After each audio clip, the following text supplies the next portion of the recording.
I'll expand each part of the story into approximately 1,400 words using simple English, without headings, and with a natural, engaging tone. I'll avoid the names you mentioned and ensure the content is YouTube-friendly.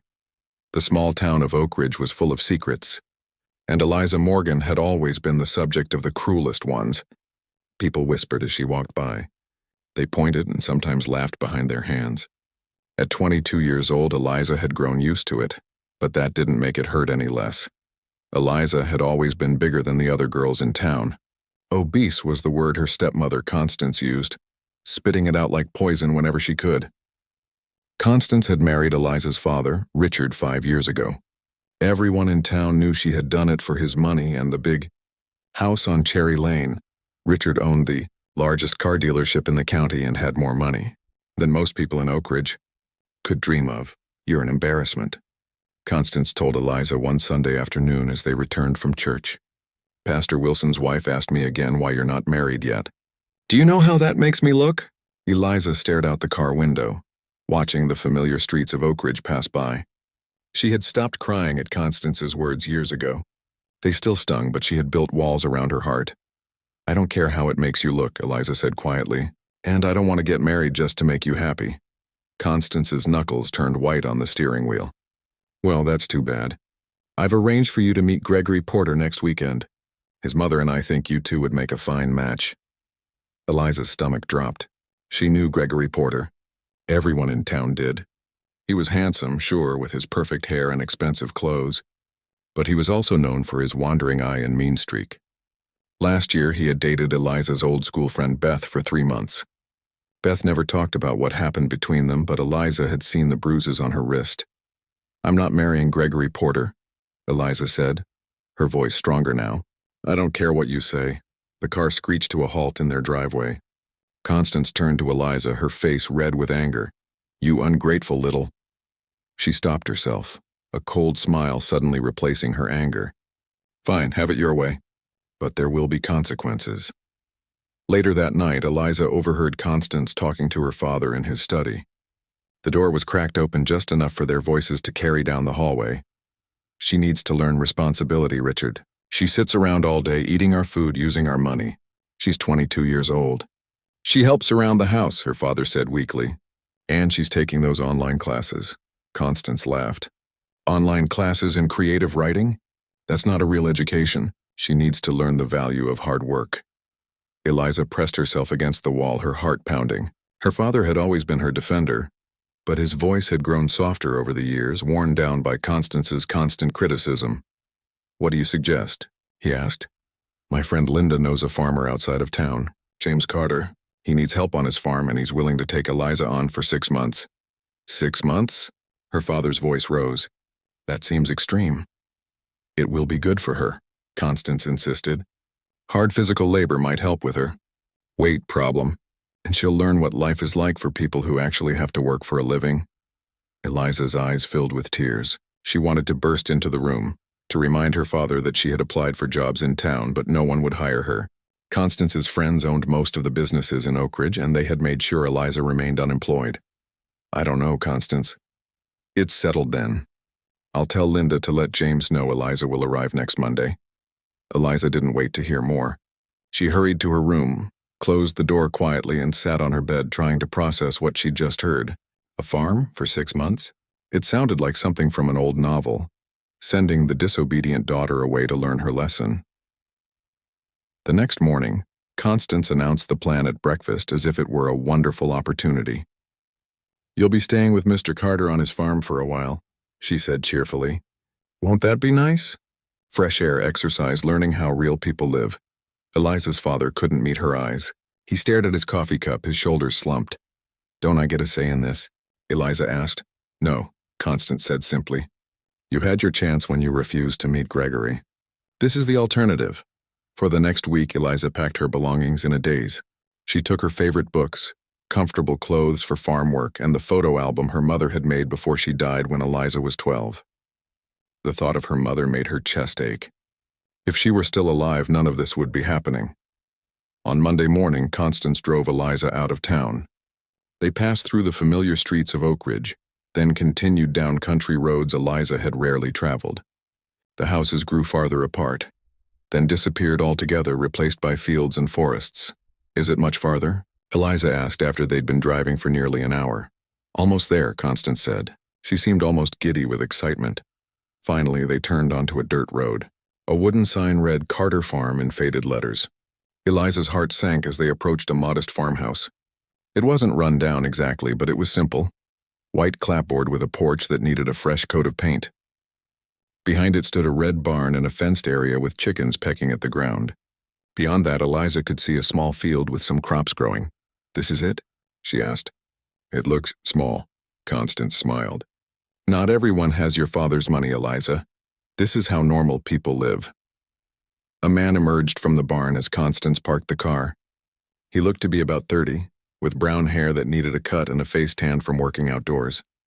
He wore a faded blue shirt with the sleeves rolled up, revealing muscular forearms, and worn jeans with mud on the knees. "That's James Carter," Constance said, "your new boss." They got out of the car and Eliza suddenly felt self-conscious. She tugged at her shirt, wishing she had worn something more flattering. Not that it would matter. Men like James Carter never looked twice at girls like her. "Mrs. Morgan," James said, nodding to Constance. His voice was deeper than Eliza expected, with a quiet confidence that surprised her. "And you must be Eliza." His eyes met hers, and Eliza was startled to find no judgment there. No disgust or pity, just a calm, assessing gaze. "Yes," she said. "I'm Eliza." Constance jumped in before they could say more. "Now, Mr. Carter, I've explained our arrangement. Eliza is here to learn responsibility and the value of hard work. She's led a very privileged life, and she needs to understand what real life is like." James nodded, but his eyes never left Eliza's face. "I understand." "She'll need strict supervision," Constance continued. "Her father and I agree that 6 months should be sufficient. We'll pay for her room and board, of course, but she'll work for her keep." "That seems fair," James said. Constance handed him an envelope. "Here's the first month's payment. I'll send the rest by mail." "Thank you," James said, tucking the envelope into his pocket without looking at it. "Well, I should be going," Constance said. She turned to Eliza with a smile that didn't reach her eyes. "Be good, dear. Learn your lesson, and maybe you can come home early." Without waiting for a response, Constance got back into her car and drove away, leaving a cloud of dust in her wake. Eliza stood next to her suitcase, fighting back tears. This was really happening. She was being left with a stranger miles from home, as punishment for refusing to marry a man she feared. James Carter cleared his throat. "Let me show you to your room," he said. "You must be tired after your journey." Eliza nodded, unable to speak past the lump in her throat. She picked up her suitcase, but James gently took it from her hand. "I've got it," he said. "Follow me." As they walked toward the farmhouse, Eliza couldn't help but notice how the morning sun caught on the distant hills. There was a beauty here she hadn't expected. A peaceful quiet broken only by the soft clucking of chickens and the rustle of wind through the nearby trees. She didn't know it yet, but this place that was meant to be her punishment would soon become something else entirely, and the man walking ahead of her, carrying her suitcase as if it weighed nothing, would change everything she thought she knew about herself and the world. The farmhouse wasn't what Eliza expected. From the outside it looked small and plain, but inside it was clean and surprisingly cozy. The furniture was old but well cared for, with handmade quilts draped over armchairs and bookshelves lining one wall of the living room. James showed her to a bedroom at the back of the house. It was simple: a twin bed with a patchwork quilt, a wooden dresser, and a small desk under a window that looked out at the hills beyond the farm. "Bathroom's down the hall," James said, placing her suitcase on the bed. "It's not much, but I hope you'll be comfortable." "It's fine," Eliza said quietly. She was still trying to process everything that had happened. Just yesterday, she had been in her father's big house with its fancy furniture and modern appliances. Now she was here, in this stranger's home, expected to work as some kind of farmhand. "I'll give you some time to settle in," James said. "When you're ready, come to the kitchen. I'll explain your duties." He left, closing the door softly behind him. Eliza sat on the bed and finally let her tears fall. She cried for the unfairness of it all, for her father's weakness, for Constance's cruelty, for the fact that at 22 years old, she had so little control over her own life. After a few minutes, she wiped her eyes and began unpacking. There was no point in feeling sorry for herself. She was here now and she would make the best of it. Maybe, she thought, this was the push she needed to finally break free from Constance's control. When she had put away her clothes and arranged her books on the small shelf above the desk, Eliza washed her face with cold water and headed to the kitchen. James was at the stove, stirring something in a pot that smelled delicious. "Hope you like vegetable soup," he said without turning around. "It's not fancy, but it's good."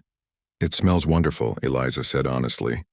Her stomach growled, reminding her that she hadn't eaten since breakfast. James gestured to the kitchen table. "Have a seat. We can talk while I finish cooking." Eliza sat down, noticing the table was set for two. There was fresh bread in a basket and 2 glasses of water. "So," James said, still stirring the soup, "I guess your stepmother told you why you're here." "To learn responsibility," Eliza said, unable to keep the bitterness from her voice. "And to lose weight through hard labor, apparently." James looked over his shoulder at her, his expression unreadable. "Is that what she said?" Eliza nodded. "Among other things." James turned off the stove and brought the pot to the table. He ladled soup into 2 bowls, then sat across from Eliza. "Well, I don't care about your weight," he said matter-of-factly, "and I'm not here to punish you. Your stepmother may have her reasons for sending you here, but that doesn't mean I have to go along with them." Eliza stared at him, surprised. "Then why did you agree to this arrangement?" James broke off a piece of bread and dipped it in his soup. "Let's just say I have my reasons." He took a bite, then added, "The farm does need help, though. If you're willing to work, I'm willing to teach you." "What kind of work?" Eliza asked, cautiously trying the soup. It was delicious, rich and flavorful, with fresh vegetables she could tell came from a garden, not a supermarket. "Nothing too difficult to start," James said. "Taking care of the chickens, helping in the vegetable garden, maybe some housework. As you get used to things, we can add more duties." It didn't sound too bad. Certainly not the backbreaking labor Constance had described. "I can handle that," Eliza said. James nodded. "Good, we'll start tomorrow. For now, eat your soup and get some rest. Farm days start early." They ate in comfortable silence. Eliza was surprised by how at ease she felt with this stranger. There was something about James Carter that put her at ease. A steadiness, a lack of pretense that was refreshing after years of dealing with Constance's fakeness. That night, Eliza slept better than she had in months. The country quiet was so different from the sounds of Oak Ridge. No cars passing, no neighbors arguing, just the soft chorus of crickets and the occasional hoot of an owl. She woke to the smell of coffee and the sound of movement in the kitchen. Sunlight was just beginning to filter through her window. Eliza checked her phone, 5:30 a.m. She groaned and pulled herself out of bed. By the time she made it to the kitchen, dressed in jeans and a t-shirt, James was finishing his breakfast. "Morning," he said. "There's oatmeal on the stove and coffee in the pot. Help yourself." "Thanks," Eliza said, stifling a yawn. "Is it always this early?" James smiled slightly. "On a farm, we work with the sun. Early to rise, early to bed." After breakfast, James showed her around the property. The chickens needed feeding, eggs needed collecting, and the vegetable garden needed weeding. It was simple work, but it kept Eliza busy all morning. "I have to go out for a while," James told her around noon. "There's sandwich stuff in the fridge for lunch. I'll be back by dinner." "Where are you going?" Eliza asked without thinking. James paused. "Business," he said simply. "The farm doesn't run itself." He left in his old pickup truck, dust billowing behind him as he drove down the dirt road. Eliza watched him go, wondering what kind of business a small farmer would have. She had noticed that despite the modest house and simple lifestyle, James didn't seem to be struggling the way Constance had implied. His clothes were worn but good quality. The house was old but well-maintained. And there was that bookshelf in the living room, filled with classics and agricultural journals. After lunch, Eliza explored the parts of the farm James had shown her. She enjoyed feeding the chickens, amused by their personalities. One hen, with distinctive black and white feathers, seemed to have appointed herself the leader. She strutted around the coop, clucking orders at the others. Eliza named her boss lady. The vegetable garden was bigger than she'd initially thought, with neat rows of tomatoes, peppers, cucumbers, and herbs. Eliza spent the afternoon weeding, surprised by how satisfying it was to see the clean rows when she finished. As promised, James returned before dinner. His truck was covered in dust and his clothes were dirty as if he'd been working in fields all day. "How'd it go?" he asked, washing his hands at the kitchen sink. "Good," Eliza said. "I weeded the garden and fed the chickens twice, like you said. I named one of them Boss Lady." James chuckled. "The black and white one? She's been running things around here for years." They fell into a routine over the next few days. Eliza would help with chores around the farm in the morning. James would leave after lunch and return in the evening. They'd have dinner together, sometimes talking, sometimes sitting in comfortable silence. Eliza was surprised by how quickly she adapted to farm life. The physical work was tiring but satisfying in a way nothing had been before. She slept deeply each night, her body pleasantly exhausted. She also noticed things about James that didn't quite fit the image of a struggling farmer. He received phone calls almost daily, speaking in a professional tone Eliza couldn't help but overhear. "Yes, the south field is ready for harvest. Schedule the crew for Monday." Or, "Tell Thompson I'll need the latest yield reports by Friday." Most curious was the office at the end of the hall. The door was always locked and James spent hours in there each night after dinner. Sometimes Eliza would walk by and hear him typing on a computer or talking on the phone, discussing things that sounded far more complicated than what she'd expect from a small farm. 1 week into her stay, a severe storm hit the area. The rain came down in sheets, lightning cracked across the sky, and the wind howled around the farmhouse. Eliza and James had just finished dinner when the power went out. "Stay here," James said. "I'll get the emergency lanterns." He disappeared into the darkness and returned a few minutes later with 2 battery-powered lanterns. The warm glow filled the kitchen, casting long shadows on the walls. "It might be out all night," James said. "The storms can be pretty bad out here." Eliza nodded, trying not to show how nervous she was. Storms had always frightened her ever since she was a child. "I need to check something in my office," James said. "Will you be okay for a few minutes?" "Sure," Eliza said, though she didn't feel sure at all. James took one of the lanterns and headed down the hallway. Eliza sat in the kitchen, listening to the storm rage outside. After a few minutes, a particularly loud crack of thunder made her jump. Without thinking, she grabbed the second lantern and hurried down the hall, seeking James's reassuring presence. The office door was ajar, light spilling out into the hallway. Eliza approached quietly, not wanting to disturb James if he was working. She peered through the crack in the door and froze. The walls were covered with maps, large, detailed maps of what looked like hundreds of acres of farmland, far more than the small plot she could see from the house. On one wall hung framed certificates and awards. A large desk dominated the room with 3 computer monitors on it, currently dark due to the power outage. James was at a filing cabinet looking through folders by lantern light. Eliza must have made a sound because James suddenly looked up. Their eyes met through the crack in the door. I'm sorry," Eliza stammered. "I was scared because of the storm and—" James sighed and closed the filing cabinet. "Come in," he said. "I suppose it's time we talked." Eliza hesitated at the doorway, clutching her lantern like a shield. The maps on the walls seemed to watch her, their red boundary lines marking territories she couldn't comprehend. James gestured to a chair in front of the desk. "Have a seat," he said. His voice wasn't angry, just resigned, as if he'd been expecting this moment. Eliza sat down, setting her lantern on the desk. Its light created a small circle of brightness in the storm-darkened room. Outside rain lashed against the windows and thunder rumbled in the distance. "I don't understand," she said finally. "What is all this?" James leaned against the filing cabinet, his face half in shadow. "This," he said, gesturing to the maps, "is Carter Agricultural Enterprises. My company." "Your company?" Eliza repeated. James nodded. "The small farm you've been working on is just the original homestead. My grandfather built this house in 1932 and started with 50 acres. Today, Carter Agricultural Enterprises owns over 4,000 acres across 3 counties. Eliza's mind raced to process this information. 4,000 acres? That wasn't a small farm. That was an empire. "But your truck," she said, grasping at the first thing that came to mind. "And your clothes. You live so simply." James smiled slightly. "The truck was my grandfather's. I keep it running because it reminds me of him. And I don't see the point in fancy clothes when I'm working in the fields every day." "You actually work in the fields?" Eliza asked. "But if you own all this land, couldn't you just—" Hire people to do that? I do hire people, James said. About 100 employees, actually. But I believe in knowing every aspect of my business firsthand. I work alongside my field crews at least 3 days a week. The other days I handle the business side of things. Sales, contracts, planning. Eliza's thoughts turned to Constance. Did my stepmother know about this? James shook his head. No.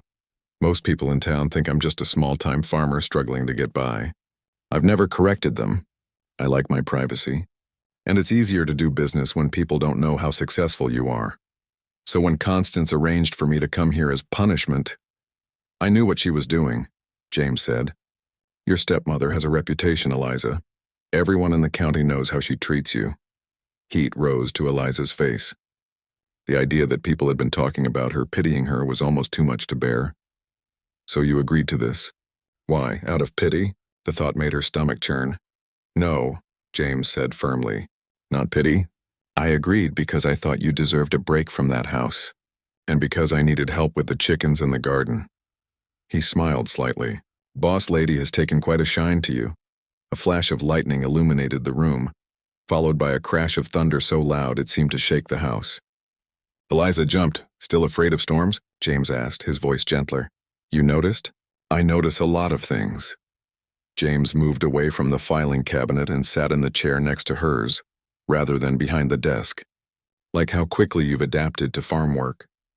How careful you are with the chickens. How you talk to the plants while you're weeding the garden. Eliza blushed, not sure how to respond to his observations. So what happens now? She asked. Are you going to send me back? Do you want to go back? James countered. Eliza thought about the big house in Oak Ridge, with its cold perfection and Constance's constant criticism. She thought about the freedom she'd felt here, even thinking it was a small farm, the satisfaction of working with her hands, the peace of the countryside. No, she admitted. I don't. Then stay, James said simply. The arrangement was for 6 months. Nothing has changed except now you know the truth about me. What about Constance? She thinks I'm being punished. James smiled, and this time there was a mischievous glint in his eyes. Let her think that. I can play the part of the stern taskmaster when she calls to check on you. The idea was absurd, and yet it made perfect sense. Eliza found herself smiling back. There's one more thing, James said, his expression growing serious again. If you're going to stay, I'd like to offer you a real job. Not just feeding chickens and weeding the garden, but learning about the business. I could use an assistant who's smart and notices details. Me? Eliza couldn't hide her surprise. But I don't know anything about farming or business. You can learn, James said. I'll teach you, and I'll pay you properly for your work. Eliza's mind spun with possibilities. A real job. Independence. Money of her own that wasn't controlled by Constance or her father. I'd like that, she said finally. But, she hesitated, an old insecurity surfacing. Why me? You could hire anyone. James looked at her steadily, his eyes reflecting the lantern light. Because in just 1 week you've shown more common sense and work ethic than most people I've known for years. Because you care about doing things right even when you think no one is watching. He paused. And because I think you deserve a chance to discover who you really are, away from people who've only seen what they wanted to see. His words touched something deep inside Eliza, a place that had been wounded by years of Constance's cruelty and her father's indifference. For the first time in longer than she could remember, she felt seen, truly seen for herself. Thank you, she said softly. I accept. James nodded as if the matter was settled. Good, we'll start tomorrow. For now, though, I think we both could use some sleep. The storm seems to be passing. Indeed, the thunder had grown more distant, and the rain had settled into a steady, gentle patter against the windows. They both stood, picking up their lanterns. At the door to the office, Eliza turned back to look at the maps on the walls, the awards, the sophisticated computer setup. 4,000 acres, she said, still trying to wrap her mind around it. That's not a farm, that's a kingdom, James suggested with a small smile. My grandfather used to call it that. A man's farm is his kingdom, he'd say. But it's not about the size, Eliza. It's about how you care for the land and the people who work it. As they walked down the hallway to their respective bedrooms, Eliza felt as if her world had shifted on its axis. Nothing was what she had thought it was. Not the farm, not James, and perhaps not even herself. The next morning dawned clear and bright, the storm having washed everything clean. Eliza found James in the kitchen making coffee. "Sleep well?" he asked. "Better than I expected," Eliza admitted. Despite the revelations of the night before, she had fallen into a deep, dreamless sleep almost as soon as her head hit the pillow. "Good. We have a busy day ahead. After breakfast, I'll show you the real Carter farms." An hour later, they were in James's truck, but not the old one he usually drove. This was a newer model, clean and well-maintained. They drove past the small fields Eliza had seen from the house, continuing down a road she hadn't explored yet. "Most of our operations are spread out," James explained as they drove. "We have orchards to the north, corn and wheat fields to the east, and vegetable farms to the south. We also have processing facilities for the organic produce line." Eliza looked out the window, amazed as they passed field after field, all part of Carter Agricultural Enterprises. Workers waved as they drove by, clearly recognizing James's truck. "You weren't kidding about 4,000 acres, she said. James smiled. "Actually, it's closer to 5,000 now. We acquired the old Thompson place last year." They spent the morning touring various parts of the operation. Eliza met managers and workers, all of whom seemed to genuinely respect James. He knew everyone by name, asking about their families and listening intently to reports about crops and equipment. "This is our main office," James said as they pulled up to a modern building set among trees. "I work from home most days, but the administrative staff is here." Inside, a dozen people worked at computers in an open, airy space. A woman with gray hair and a no-nonsense expression approached them. "About time you brought her in," she said to James. "I was beginning to think you were going to keep her hidden. Away at the farmhouse forever, Eliza." "This is Dorothy," James said. "She's been running this place since before I was born. She worked for my father and grandfather, and now she puts up with me." "Someone has to keep you in line," Dorothy said, but her eyes were kind as she looked at Eliza. "It's nice to meet you, dear. We've heard good things." "You have?" Eliza was surprised. "James said you have a good head on your shoulders." That's high praise coming from him. James cleared his throat, looking slightly embarrassed. "Dorothy, Eliza will be working as my assistant starting today. Can you set her up with access to the systems?" "Of course." Dorothy gave Eliza an appraising look. "Come with me, honey. I'll show you the ropes." For the next few hours, Dorothy explained the company's operations in more detail than James had. Eliza learned about crop rotations, organic certification, distribution networks, and the financial side of the business. It was overwhelming but fascinating. "Don't worry about remembering everything at once," Dorothy said, noticing Eliza's furrowed brow. "It takes time to learn this business." "Has James always been so involved?" Eliza asked. "Working in the fields himself, I mean." Dorothy smiled. "That's how he was raised. His grandfather believed that to manage the land you had to know it intimately. His father was the same way." Her expression grew sad. "After they died, car accident 10 years ago, James took over. He was only 20 then, just out of college with a fancy business degree. Everyone thought he'd sell or at least stop the hands-on approach. But he didn't," Eliza said. "No," Dorothy agreed. "If anything, he works harder than they ever did.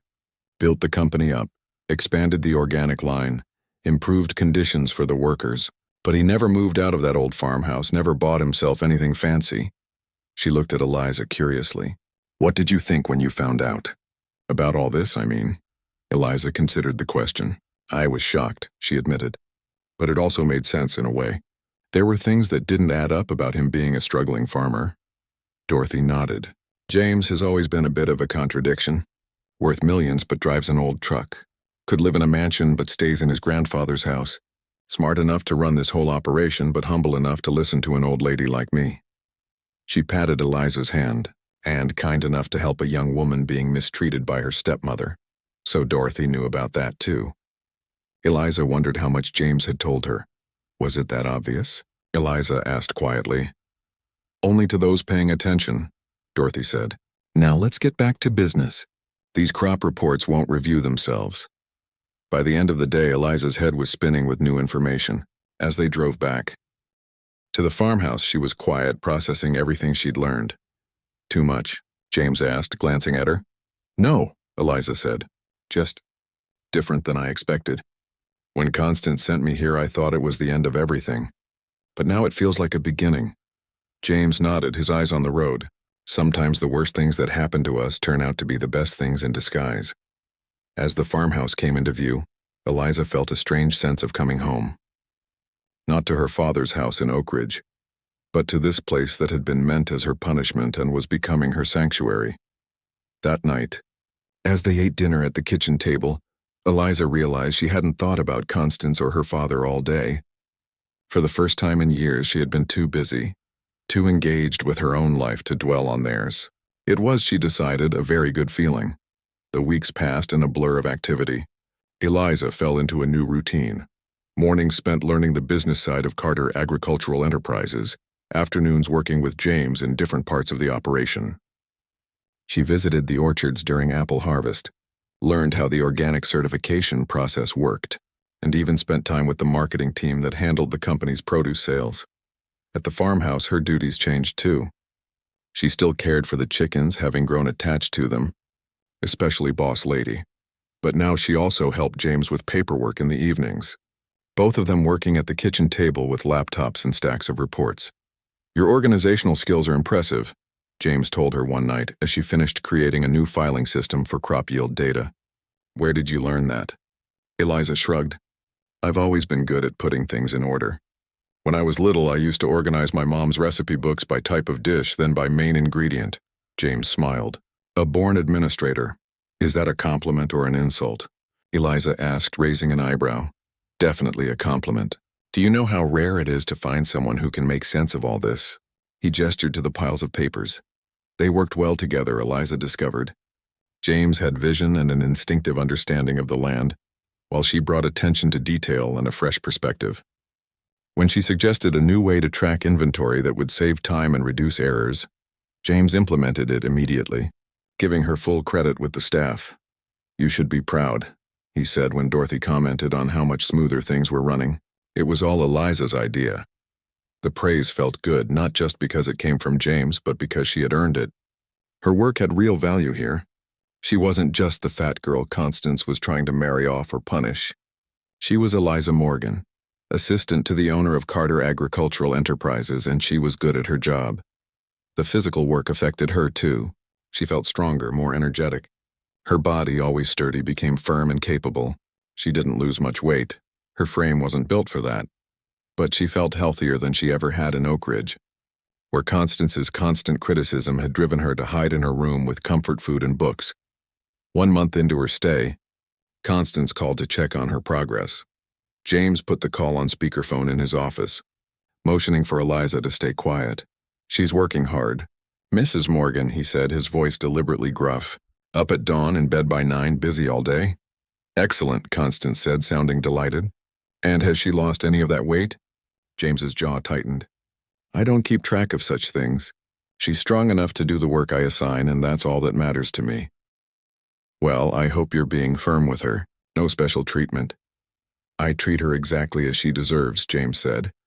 Which was true enough, Eliza thought, trying not to laugh. After the call, James shook his head. "Your stepmother is a piece of work." "That's one way to put it," Eliza agreed. "She has no idea who you really are," James said. "None at all." Something in his tone made Eliza look at him more closely. His face was thoughtful, his eyes warm as they met hers.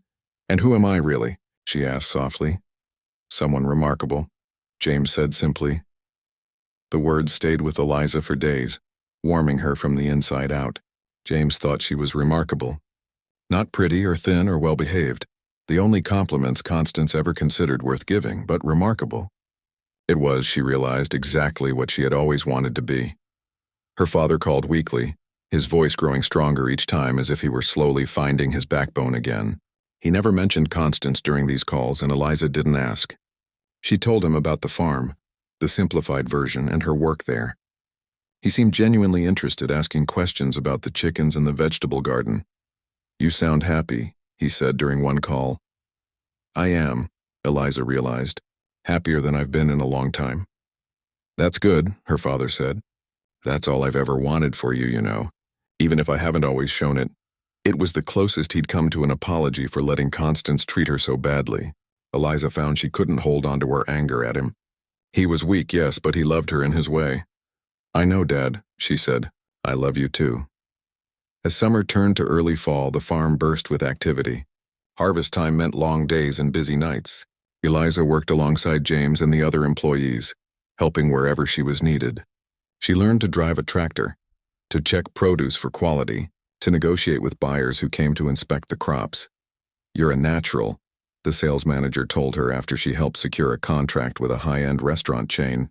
"Most people take years to develop the instincts you already have." The compliment still surprised her, but she was learning to accept them, to believe them even. The mirror showed her someone different now, not just physically with her sun-kissed skin and stronger arms, but in her eyes.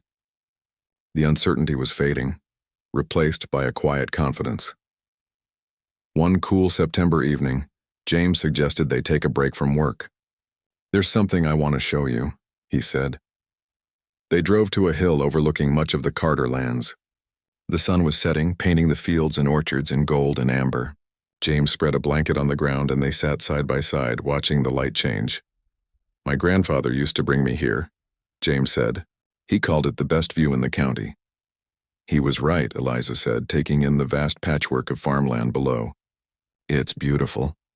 "This is where I come when I need to make big decisions," James continued. "Something about seeing it all spread out helps me think clearly." "What kind of decisions?" Eliza asked.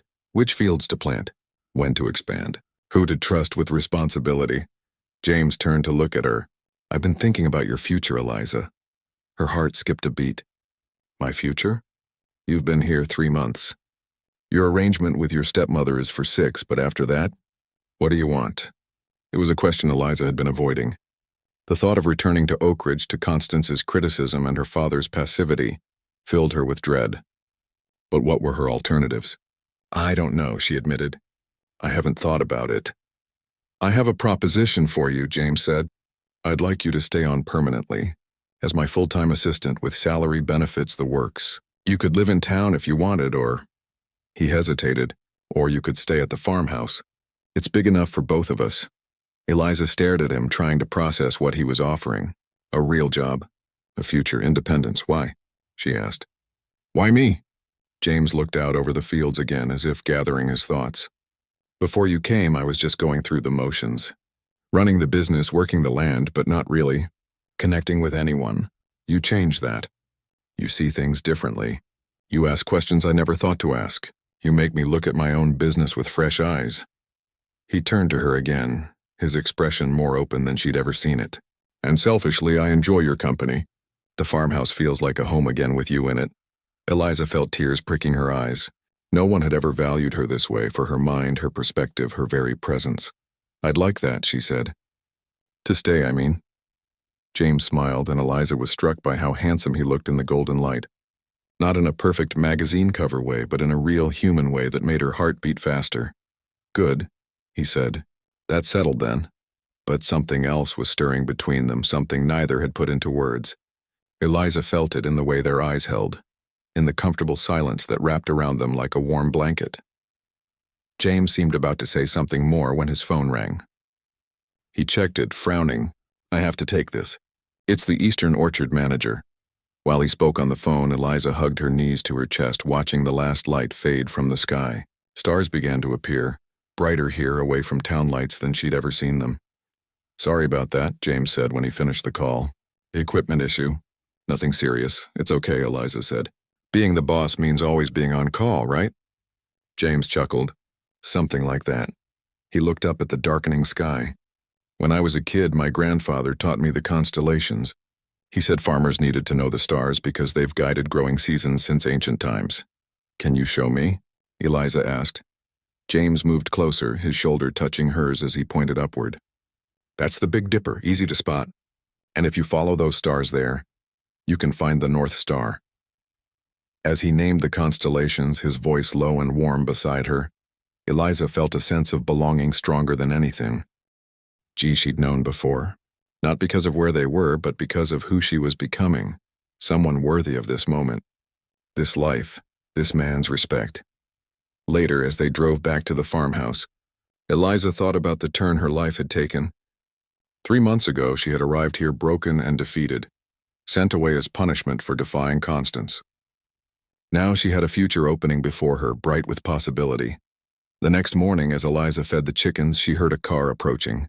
Visitors were rare at the farmhouse, and something about the sound of the engine made her stomach clench with foreboding. She walked around to the front of the house, just as a sleek black car pulled up. Constance stepped out, immaculate as always in designer clothes and perfect makeup. She looked completely out of place among the chickens and vegetable gardens. "Eliza," she said, her voice falsely sweet. "I thought I'd surprise you with a visit.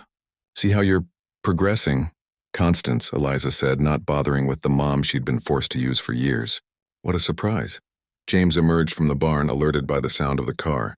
He was dressed in his work clothes, dirt on his knees from the morning's tasks. "Mrs. Morgan," he said, nodding politely. "We weren't expecting you." "Clearly," Constance said, eyeing his muddy boots with distaste. "I hope I'm not interrupting your work." The way she said work made it sound like something distasteful. Eliza felt a surge of protectiveness toward James and the farm. "Actually, we're quite busy," she said. "Harvest time." "Well, I won't keep you long," Constance said. "I just wanted to see how our arrangement is working out." She looked Eliza up and down critically. "You haven't lost much weight, I see." "That was never the point," James said, his voice level but with an edge Eliza recognized as anger. "No?" Constance raised an eyebrow. "I thought we were clear about the goals of Eliza's stay here." "The goal," James said, "was for Eliza to learn about hard work and responsibility. And she has. She's one of the hardest working people I've ever met." Constance laughed, a sharp, unpleasant sound. "Oh, please, Eliza? Hardworking? She's never done a useful thing in her life." "That's not true," Eliza said, finding her voice. "You just never gave me the chance." Constance turned to her eyes narrowed. "Don't speak to me that way. Remember your place." "My place," Eliza repeated. "And where exactly is that, Constance?" "Under your thumb. Marrying whatever man you choose for me. Being punished like a child when I dare to have my own opinions. I see you've developed quite an attitude out here in the dirt," Constance said coldly. "Perhaps this arrangement was a mistake." "The only mistake," James said quietly, "was how you've treated Eliza all these years." Constance turned to him, her face flushed with anger. "How dare you? You know nothing about our family." "I know enough," James said. "I know Eliza deserves better than being sent away as punishment for refusing to marry someone she didn't want. I know she's intelligent, capable, and stronger than you've ever given her credit for." Eliza stared at him, warmth spreading through her chest at his words. No one had ever defended her like this. "Well," Constance said, her voice brittle, "it seems you two have become quite friendly." "We have," Eliza agreed. "James treats me with respect. It's a novel experience." Constance's eyes darted between them, a calculating look replacing her anger. "I see. Well, perhaps this arrangement has served its purpose after all, just not in the way I anticipated." She smiled, but it didn't reach her eyes. "I'll be speaking with your father about this, Eliza." "Good," Eliza said. "Tell him I'm happy here. Tell him I found a place where I'm valued for who I am, not criticized for who I'm not." Constance's smile faltered. This wasn't how she had expected the conversation to go. She had come to gloat, to see Eliza miserable and defeated. Instead, she found her stepdaughter standing tall, unbroken, with a quiet confidence that couldn't be dismissed. "We'll see about that," Constance said, retreating to her car. "This isn't over, Eliza." As the black car disappeared down the dirt road, Eliza let out a long breath she hadn't realized she'd been holding. "Are you okay?" James asked, moving to stand beside her.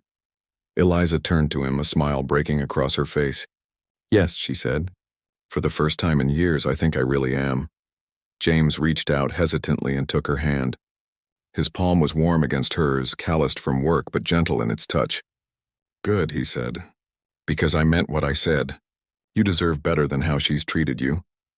Eliza looked up at him, at his kind eyes and honest face, and felt something shift inside her. The last walls around her heart began to crumble. "Thank you," she said, "for everything." They stood there for a long moment, hands linked, the morning sun warming their shoulders. In the distance, Boss Lady let out a triumphant cluck as if declaring her approval. "Well," James said finally, a smile tugging at his lips. "The chickens are waiting." Eliza laughed, feeling lighter than she had in years. "Can't keep Boss Lady waiting," she agreed. "She runs this place after all." They walked back to the chicken coop together, still holding hands. Constance's visit had been meant to remind Eliza of her place, to reinforce the punishment. Instead, it had only strengthened her resolve to create a new life for herself, one where she defined her own worth. That evening, as they sat on the porch watching the sunset, Eliza knew with sudden clarity that she never wanted to leave this place. Not just because of the peace she'd found here, or the work that fulfilled her, but because of the man sitting beside her, the man who had seen her value when no one else had. "Penny for your thoughts," James said. Noticing her thoughtful expression, Eliza smiled. "I was just thinking that sometimes the worst things that happen to us really do turn out to be the best things in disguise." James reached for her hand again, his fingers entwining with hers as if they belonged there. And maybe, Eliza thought, they did. The leaves on the trees surrounding the farmhouse turned golden and red as October arrived. Eliza had been at Carter Farm for 4 months now, and the rhythm of country life felt as natural to her as breathing. Mornings with the chickens, days working on the business, evenings on the porch with James. It was a life she had never imagined for herself, but one she now couldn't imagine living without. After Constance's visit, Eliza had expected some kind of fallout, a demanding phone call from her father, perhaps, or even an attempt to bring her back to Oak Ridge by force. But weeks passed with nothing but his usual calls, which had become more relaxed and genuine. "Dad sounds different," she told James one evening as they worked on quarterly reports at the kitchen table. "Happier somehow." "Maybe he's finally standing up to Constance," James suggested. Eliza shook her head. That would be the day. She couldn't imagine her father ever truly defying his wife, not after years of giving in to her every demand. But the next day, Eliza's phone rang with an unfamiliar number. It was Dorothy from the main office. "There's a man here asking for you," she said. "Says he's your father." Eliza's heart raced. "My father? At the office?" "Yes, and he seems quite determined to see you. Should I send him away?" "No," Eliza said after a moment's hesitation. "No, tell him I'll be right there." She found James in the orchard checking the last of the apple harvest. "My dad's at the office," she said. "Can you drive me there?" James looked concerned. "Is everything okay?" "I don't know. Dorothy said he's asking for me." They drove to the main office in silence, Eliza's mind racing with possibilities. Had something happened to Constance? Was he ill? Or had Constance sent him to bring Eliza home? Her father was waiting in the reception area, looking out of place in his expensive suit among the casual office attire of Carter Agricultural Enterprises. He turned when she entered, and Eliza was struck by how much older he looked than when she'd last seen him. There were new lines around his eyes and mouth, and his shoulders seemed weighted down. "Eliza," he said, and his voice cracked slightly, "you look wonderful."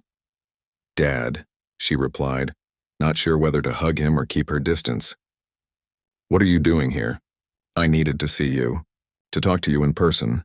He glanced at James, who stood protectively at Eliza's side. "Could we speak privately?" James looked to Eliza, who nodded. "You can use my office," he said. "Take as long as you need." Eliza led her father to James's office, closing the door behind them. The room was simply furnished, with a desk, 2 chairs, and a wall of windows overlooking the fields. Her father went straight to the windows, looking out at the vast expanse of Carter land. "This isn't a small farm," he said, his back to her. "No," Eliza agreed.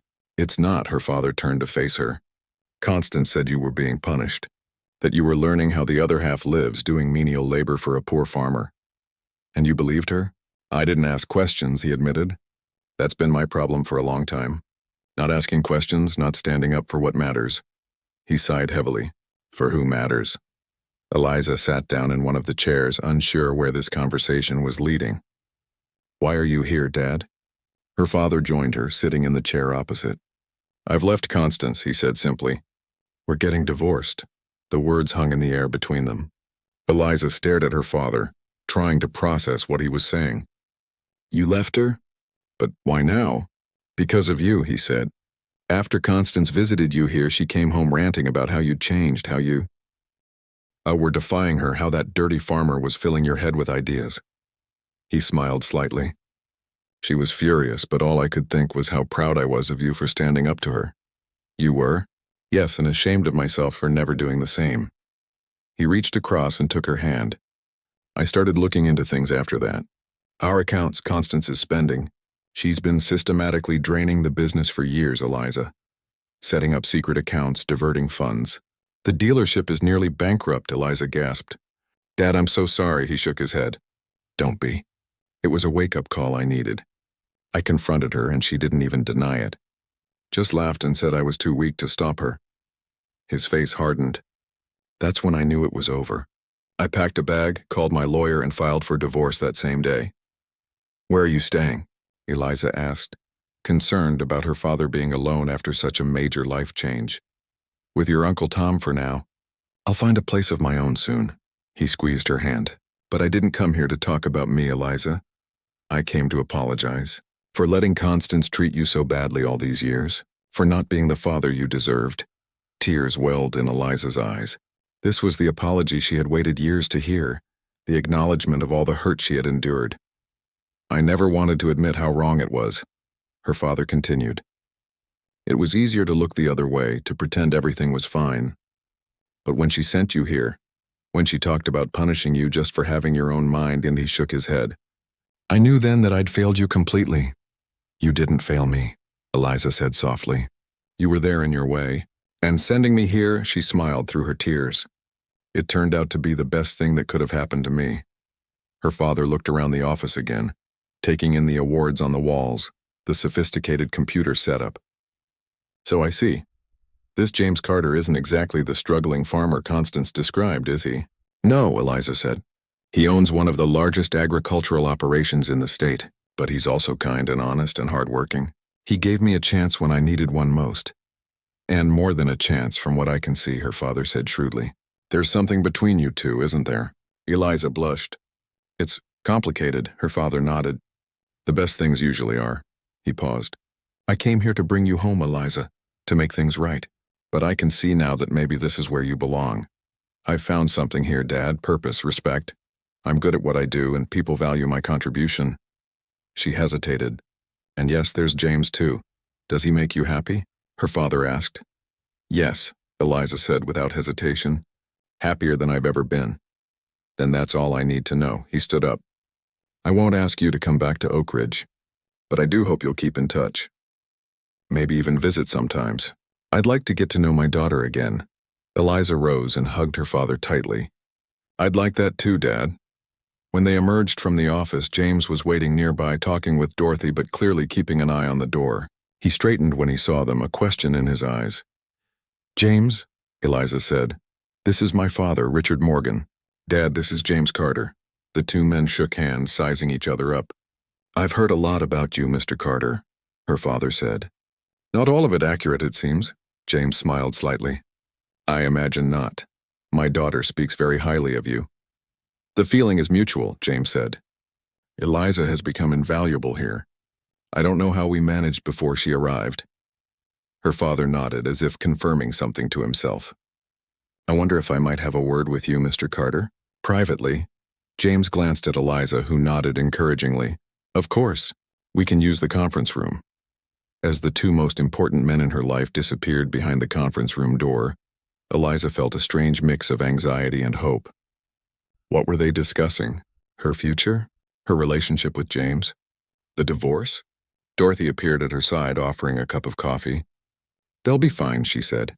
Your father seems like a reasonable man. He is, Eliza agreed, when he's not under Constance's influence. And James, Dorothy added, has never been one to let others tell him what to do. They'll sort things out between them. 20 minutes later, the conference room door opened. Her father and James emerged, both looking serious but not upset. They shook hands again, more warmly this time.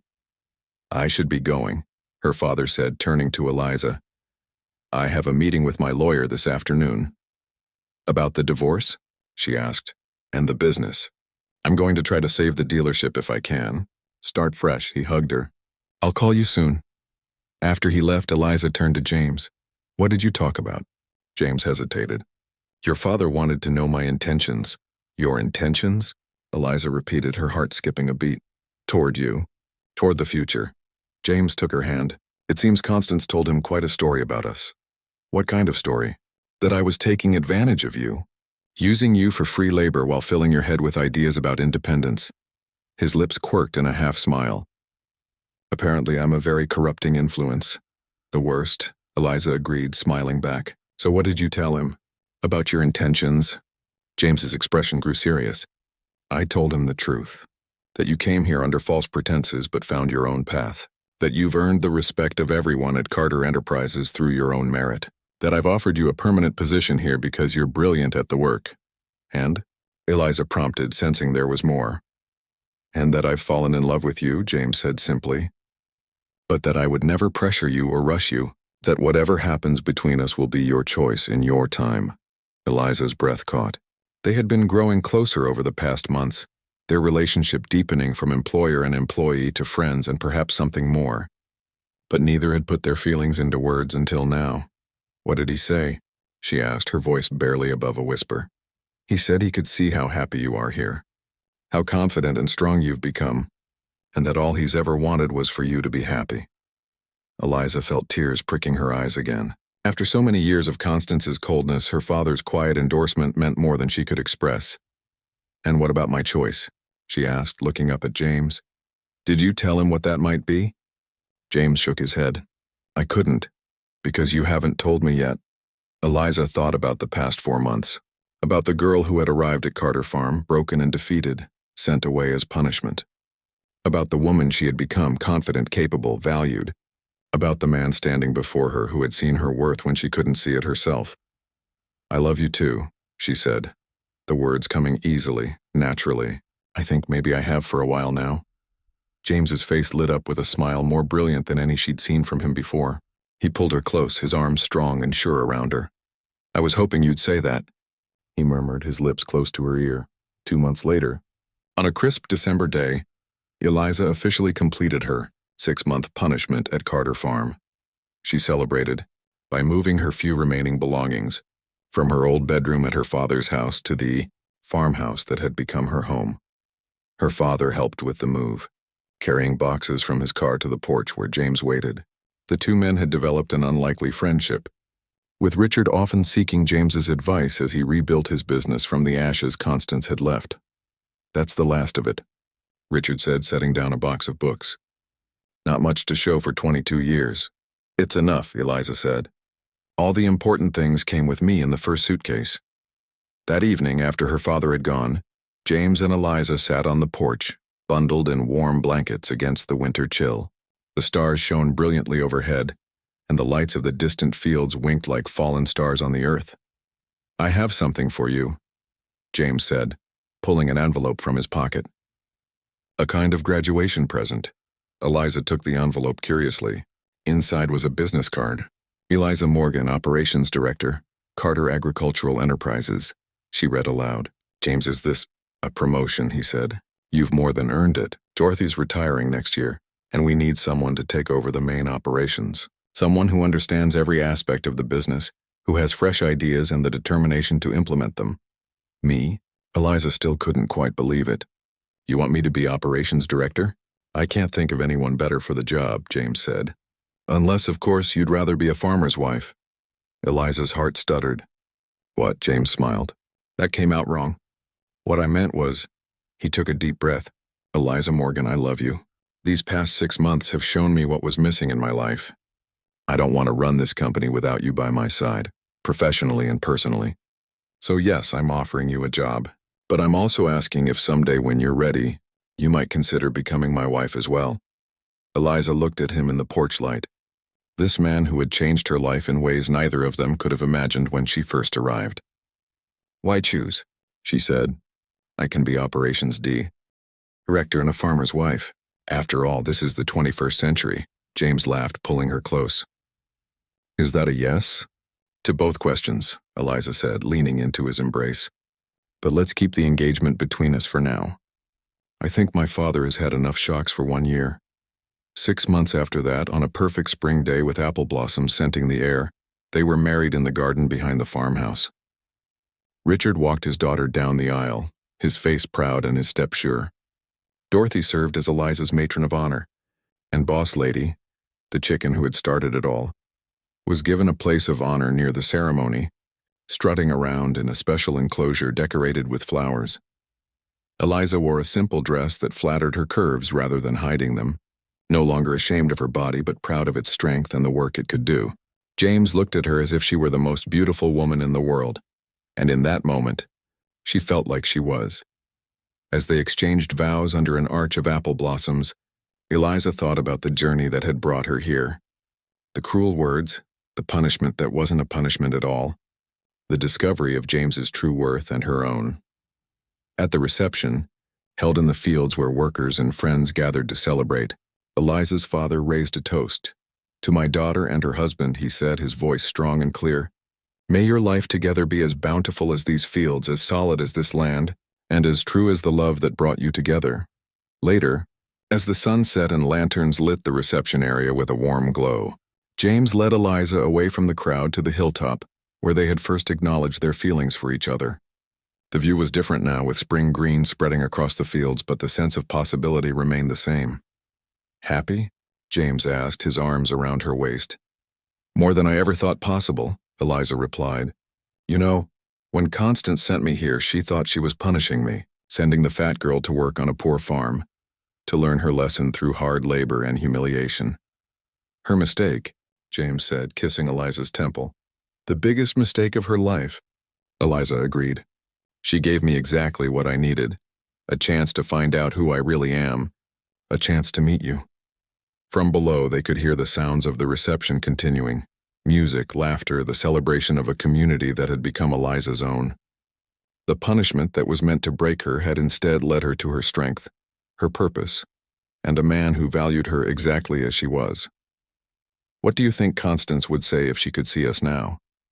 James asked, a mischievous glint in his eye. Eliza laughed. "I don't care. Her opinion stopped mattering to me a long time ago." She turned in his arms to face him. "The only opinions I care about are the people who see me for who I really am. Who love me for who I really am." "And who is that?" James asked softly. Eliza smiled, the confidence that had grown in her these past months shining in her eyes.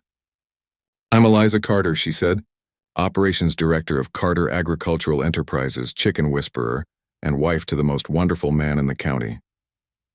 She kissed him, pouring all her love and gratitude into the gesture. "And I wouldn't change a single thing about my life or myself." As they walked hand in hand back to their wedding celebration, Eliza knew that sometimes the worst things that happen to us truly do become the best things in disguise. Her punishment had become her salvation. The obese girl had found her strength, and the poor farmer had shown her what true wealth really meant.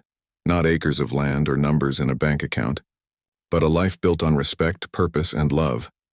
I've expanded each part of your story into approximately 1,400 words each, using simple English and a natural, engaging tone as requested. The expanded narrative follows Eliza's journey from being sent to the farm as punishment to finding her true worth and happiness there. Each part maintains the core elements from the outline while adding rich details, dialogue, and emotional depth. Part 1 introduces Eliza, her difficult relationship with her stepmother Constance, and her arrival at James Carter's farm. Part 2 shows Eliza's early days adapting to farm life and discovering peculiarities about James.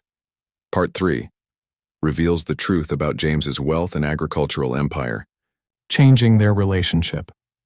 Part 4 follows Eliza's growth and increased confidence as she works with James, including Constance's surprise visit.